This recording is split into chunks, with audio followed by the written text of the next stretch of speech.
Concerns about the deadly coronavirus officially hitting the U.S. Here's what we know. A Washington state resident fell ill after returning from Wuhan, China, where the outbreak began. Officials now say more than 400 people have been sickened and 9 people have died. The World Health Organization is holding an emergency meeting right now.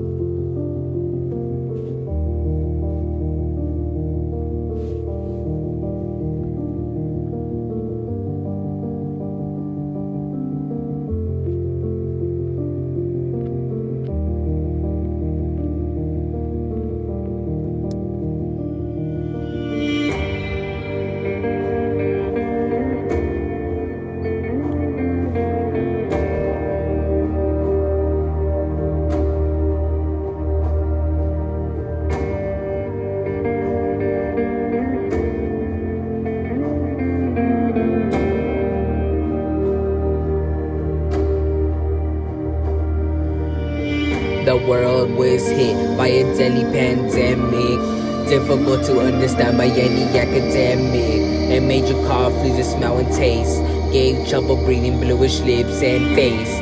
People felt heaviness of pain in the chest.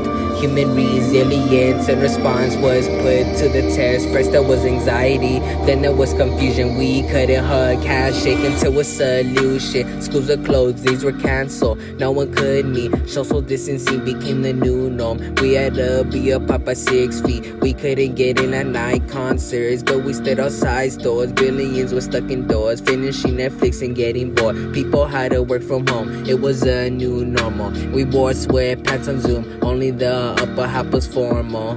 People couldn't travel abroad, so they pursued the journey within. People danced on the roofs and bedrooms without any rhythm. People lost their jobs and started to pursue their passions. People used their passion to serve others and make things happen. We started celebrating heroes like nurses, doctors, and people on the front line. Everyone would clap and cheer to them all at one time. It affected people wow, then the mental health. But then people started taking care of themselves. They practiced yoga, music, and meditation. They started to support each other across the nation. People raised money for those in need and gave up on their salaries. They danced online with the world and they danced on their balconies. See, no one saw it coming and no one can see it leaving, but people became much more grateful just to be breathing.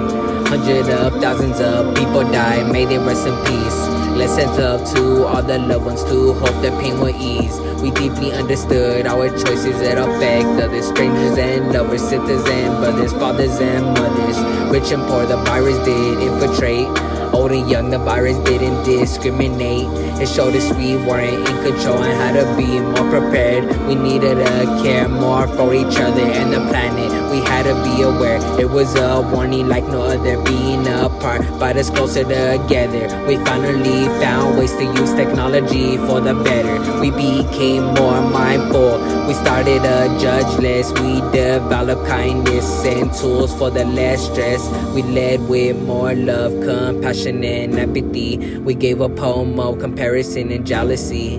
There was an uprising for power reasons. People became an activist for more than just a season. Everybody finally stood up for what they believed in, and people were uplifted from how they were treated. Racial injustice was abolished. Power to the people. There were changes everywhere from culture to illegal. People realized the mistakes, then started to amend. People empathized with the hurt and started to defend. So much pain was experienced in just 1 year. The pain was a welcome, but nothing else could have made the change occur. Pain makes us pay attention and it creates tension, but then makes us question. Not to mention it makes us learn new lessons. The choices we make now affect future generations, just like their choices in the past affected our situation. Isn't it great that our ancestors started a revolution so we can live out the solution? 2020 was supposed to be the year the world became one nation, so that today we can speak about it in celebration.